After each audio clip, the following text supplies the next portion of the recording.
قال فرعون ذروني أقتل موسى وليدع ربه إني أخاف أن يبدل دينكم وأن يظهر في الأرض الفساد.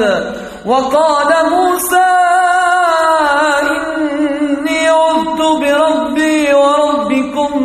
إني عذت بربي وربكم من كل متكبر لا يؤمن بيوم الحساب.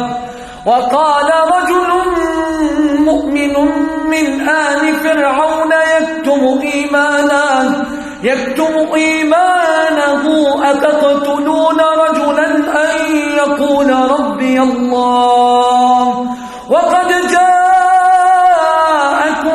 بالبينات من ربكم وإن يك كاذبا فعليه كذبه وإن يك صادقا يصبكم بعض الذي يعدكم إن الله لا يهدي من هو مسرف كذاب.